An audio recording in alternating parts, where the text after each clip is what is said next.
കൊടുക്കുവാനായിട്ട് ഇങ്ങനെ ഒരു ഗ്രാമത്തിൽ കർത്താവ് ഒരിക്കലും കർത്താവ് കർത്താവിനുമായി ചെയ്തു പരീക്ഷ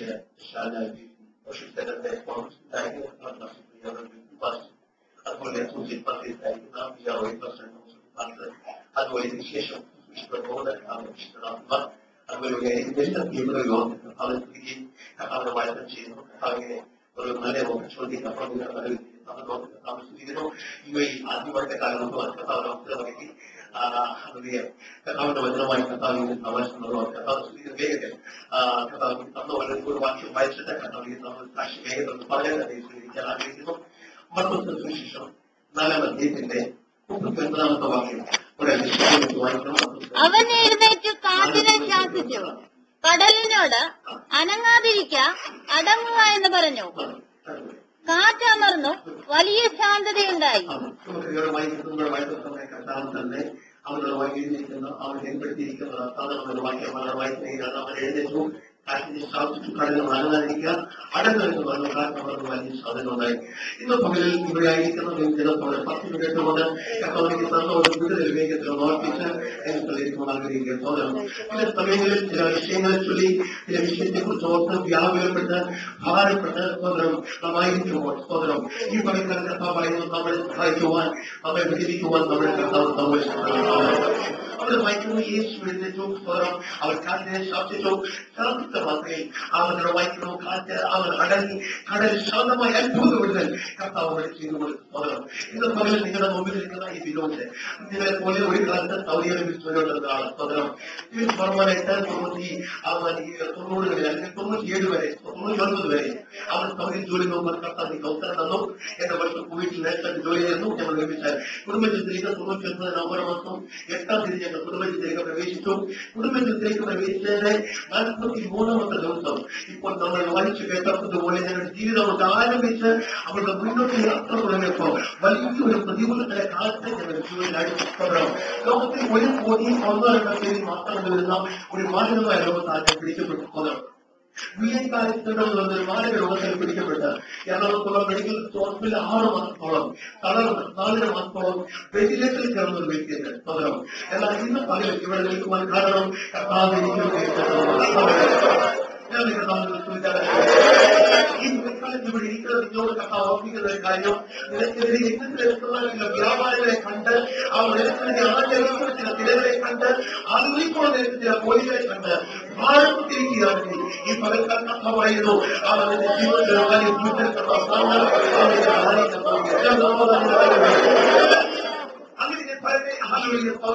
പോലെ ജോലി നോക്കി ഫോർമാനായിട്ട് ജോലി ചെയ്യുന്നു. പ്രൊമോട്ട് അവസരത്തിൽ നവംബർ മാസത്തിൽ നാട്ടിലേക്ക് വന്നു.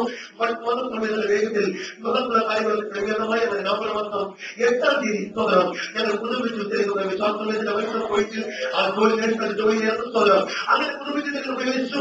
ആ 4 രാത്രിയിൽ ശിവനെ ഒരുപോലെ കർത്താവിന്റെ വേല ചെയ്യുന്നത് ഇഷ്ടമാണ് സോദരം. അവരുടെ ശിവയുടെ ശിവ ഇഷ്ടക്കേടൊന്നുമില്ല. പക്ഷേ ആ വിളിയൊന്നും എന്നെ ഉണ്ടെന്ന് എനിക്ക് തോന്നുന്നില്ല സോദരം.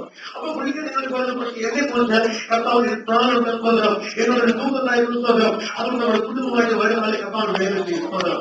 അപ്പൊ നമ്മളൊരു കാര്യം ചെയ്ത് നമുക്കൊരു കാര്യം ചെയ്ത് കൊടുത്തത് കഴിഞ്ഞിട്ട് അവൻ കർത്താവ് വിളിക്കുന്ന അവസരം അനുസരിച്ച് നമുക്ക് എന്ത് ചെയ്യാം, അവൻ സൂക്ഷിച്ചു വേണ്ടിയിരുന്നോ എന്ന് പറഞ്ഞ കാര്യങ്ങളൊക്കെ ഞങ്ങൾ ചിന്തിച്ചിട്ട് ഞങ്ങൾ ധൃതിയോടുകൂടെ സോദരം വീർന്നുകാരായിട്ട് അവൻ തിരിച്ചു പോകുന്ന സമയമുള്ളതായതുകൊണ്ട് വേഗത്തിൽ ഞാൻ ഓടി സോദരം.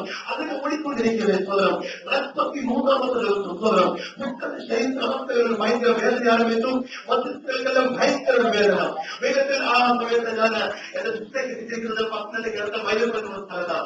അവിടേക്ക് പോയിട്ട് തിരിച്ചു വരുന്ന വഴിയിലേക്ക് വരുന്ന അവിടെ വേഗത്തിൽ വരുന്ന വഴിയായതുകൊണ്ട് പെട്ടെന്ന് ശിവനെ കൈപ്പ് പിടിച്ച് കുടുംബത്തിന്റെ പണി അവർ വേഗത്തിൽ ഹോസ്പിറ്റലിൽ കാണിച്ചു. ഡോക്ടർ വേഗത്തിൽ കൊണ്ട് വരുന്നൊക്കെ കണ്ണിൽ പറഞ്ഞു വരികണ്ട ഇത് വളരെ ഇഷ്ടമാണെന്നൊക്കെ പറഞ്ഞു അവൻ കൂടെ മെഡിസിനൊക്കെ തന്നു. ഞാൻ വീട്ടിലേക്ക് പോയി. പക്ഷെങ്കിൽ വീട്ടിൽ ചെന്നിട്ട് വരുമ്പോൾ കഴിച്ചെങ്കിലും യാതൊരു കുറവുമില്ലാതെ സോദരം വല്ലപ്പോഴും അസ്വസ്ഥയാണ് ശരീരം കൊണ്ട് വേദനിക്കുവാനും ഭാരപ്പെടുവാൻ തുടങ്ങി. അങ്ങനെ അത് രാത്രി ഒരു തരത്തിൽ കഴിച്ചുകൂടി രാത്രി ഇരുന്നിട്ട് വേഗത്തിൽ ഞങ്ങൾ വേഗത്തിൽ ഞാൻ മാതൃസ്ഥാനം അവർ കാത്തിരിക്കുന്നോട് ഷാടും വേഗത്തിൽ ശാസ്ത്രം വിളിച്ചു.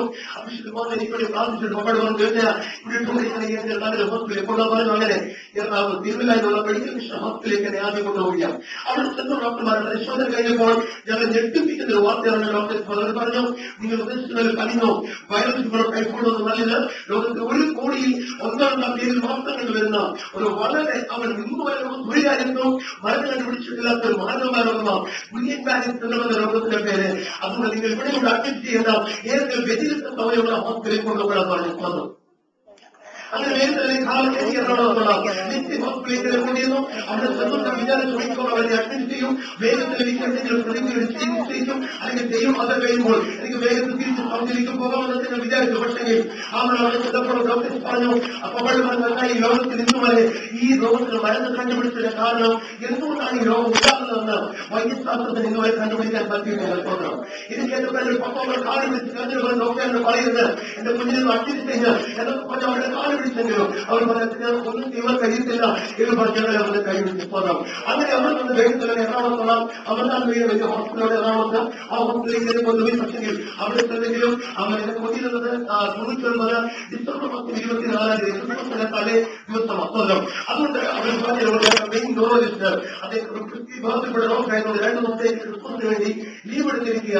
അവരുടെ ഡോക്ടർ അവിടെ ഇല്ല, അതുകൊണ്ട് ഞങ്ങൾക്ക് അഡ്മിറ്റ് പറ്റുന്നില്ലെന്ന് പറഞ്ഞു അവർ ഞങ്ങളെ കൈവിടാൻ തുടങ്ങി. അവിടുന്ന് അവർ ഞങ്ങൾ നിരാശപ്പെട്ട് അവിടുന്ന് പുറത്തേക്ക് ഇറങ്ങാൻ തുടങ്ങുമ്പോൾ ഭയങ്കരമായി എനിക്ക് സ്വാതന്ത്ര്യം ആരംഭിച്ചു. എന്റെ റെസ്പിറേറ്ററി മസിൽസിലെ ഭയങ്കര വീക്കായി ഒത്തിരി ശ്വാസം എടുക്കാൻ കഴിയാത്ത ഒരു ലെവലിലേക്ക് ആ കാര്യങ്ങളിലേക്ക് വേണ്ടി ഡോക്ടർ പറഞ്ഞ കാര്യം ചെയ്യുക. ഞങ്ങളെ ആംബുലൻസിൽ കൃത്രിമ ശ്വാസം എടുക്കാൻ സൗകര്യമുണ്ട്, അത് കൊടുത്ത് നിങ്ങൾ വേറെ ഏതെങ്കിലും ഹോസ്പിറ്റലിൽ കൊണ്ടുപോകാൻ. അങ്ങനെ എന്റെ വേഗത്തിൽ ആംബുലൻസിലേക്ക് കൃത്രിമ ശ്വാസം ഒക്കെ തന്നാൽ എറണാകുളത്തുള്ള മെഡിക്കൽ ഹോസ്പിറ്റലിൽ കൊണ്ടുപോയി 2 പേര് അവിടെ അഡ്മിറ്റ് ചെയ്തു. പിന്നെ 6 മാസത്തോളം ആ ഹോസ്പിറ്റലായിരുന്നു സ്വന്തം. ചുരുക്കി പറയുക അങ്ങനെ സ്വന്തം വൈദ്യശാസ്ത്രം കൈയൊഴിഞ്ഞ സ്ഥാനത്ത് ആലോചിക്കാം 15 ലക്ഷത്തിലധികം രൂപ ആ ഹോസ്പിറ്റലിൽ കൊടുത്തിട്ട് സൗഖ്യമില്ലെന്ന് പറഞ്ഞാൽ അവൻ സൈഡിലേക്ക് മാറ്റിയിട്ട് സ്ഥാനത്ത് 1 കോടി നേരം കൊടുക്കാൻ അവനെ സൗഖ്യമാണ്. ഇരിക്കുന്ന പ്രിയപ്പെട്ടവരോട് എനിക്ക് ധൈര്യത്തോടെ പറയാൻ പറ്റും, പ്രതീക്ഷ നഷ്ടപ്പെട്ടു. ഈ ആയിരിക്കുന്ന ജോലി മണ്ഡലത്തിൽ, ഈ ആയിരിക്കുന്ന ഈ രാജ്യത്തിൽ അതിന് എല്ലാ പ്രതീക്ഷകളും നഷ്ടപ്പെട്ട് ഇതിനൊക്കെ മുന്നോട്ട് പോകാൻ ഒരു സാധ്യതയില്ലെന്ന് നീ പോലും അല്ലെങ്കിൽ നിന്റെ കൂട്ടുകാരും നാട്ടുകാരും നാട്ടുകാരും നീ പോലും സ്വയം നിന്നെ കുറിച്ച് വിധിയെ സമീപിക്കുന്ന മണ്ഡലത്തിൽ ഇതിനെ പലക്കാലം എനിക്ക് സന്തോഷത്തോടെ പറയാനുണ്ട്. ഈ ഫലക്കാലം അവൻ നാമത്തെ വിളിച്ചപേക്ഷിക്കുന്നു, അവൻ അത്ഭുതങ്ങളെ ചെയ്യുന്നത്.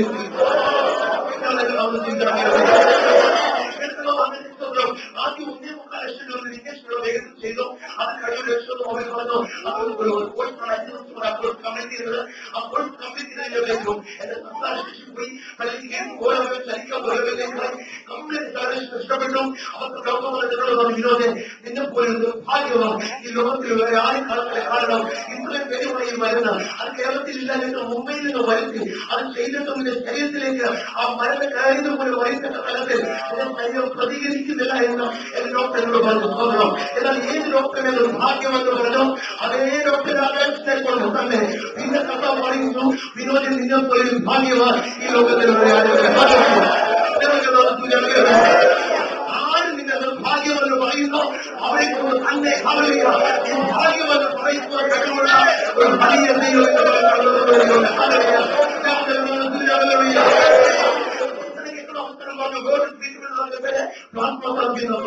അതിന്റെ 2-3 വർഷം ചെയ്താൽ മതി. രക്ഷപ്പെടുന്ന രോഗികളെ രക്ഷപ്പെടും. വേഗത്തിൽ പ്രാപ്തമാക്കി തുടങ്ങി 1 മാസം ചെയ്ത 40,000 രൂപീസ് ചെലവാണ്. 1.5 വർഷം ചെയ്താൽ മതി. വേഗത്തിൽ അങ്ങനെ പ്രാപ്തമാക്കി തുടങ്ങി.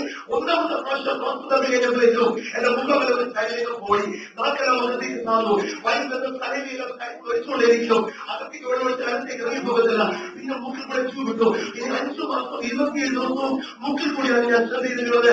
അവർക്ക് ആഹാരമൊക്കെ കേട്ടുകൊണ്ടിരുന്ന അങ്ങനെ ഓരോ ദിവസവും അവർ കഴിയുന്നോളും ഡോക്ടർമാർ പ്രതീക്ഷ നഷ്ടപ്പെട്ടു പോയ സ്ഥാനത്ത് ഒരു 3.5 മാസം കഴിഞ്ഞപ്പോ അവരുടെ വിടുതലിന്റെ ഘടകമായി ഇറങ്ങി വന്ന് എന്റെ കൊണ്ടവനോട് പറഞ്ഞു അവൻ വൈദ്യശാസ്ത്രം എന്ത് വേണമെങ്കിലും പറയട്ടെ, നിന്റെ കൂടെ നിൽക്കുന്ന എന്ത് വേണമെങ്കിലും പറയട്ടെ. എന്നാൽ ഞാൻ നിന്നോട് പറയുന്നു, നീ മരിക്കയില്ല, നീ ജീവനോടെ ഇല്ല.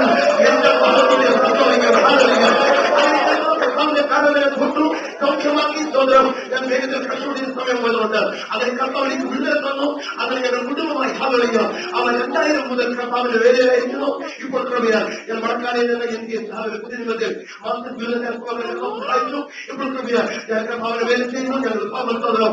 അത് കർത്താവ് ഞങ്ങൾ അയച്ചെടുത്തു. അപ്പോൾ തന്നെ കർത്താവ് ഞങ്ങൾക്ക് ഏൽപ്പിച്ചിരിക്കുന്ന സ്ഥലത്തിലെ ഉത്തരവാദിത്വം ചെയ്തുകൊണ്ട് ഞങ്ങൾ മുന്നോട്ട് പോകുന്നു. കർത്താവിനെ അനുഗ്രഹിക്കുന്ന ഈ പകൽ പോലെ യേശുവിനെ വചനം പറയുന്നു. അവൻ കാറ്റിനെ ശാസിച്ചപ്പോ അവനെ പഴയ 30 പിഴകളെ അവൻ ആ നിമിഷം ചെയ്തതുപോലെ ഈ പകൽക്കാലം യേശുവിന്റെ നാമത്തിൽ പ്രിയപ്പെട്ടവരോട് കർത്താവ് ഈ പകൽക്കാലം പറയുന്നു. ഇപ്പോൾ നിങ്ങളെ കേൾക്കൊണ്ടിരിക്കുമ്പോൾ തന്നെ നിങ്ങൾക്കെതിരെ ആദ്യം എടുത്തുകൊണ്ടിരുന്ന ചില നിലകളെ അനുവദിക്കൊണ്ടുള്ള വ്യാപാരങ്ങളെ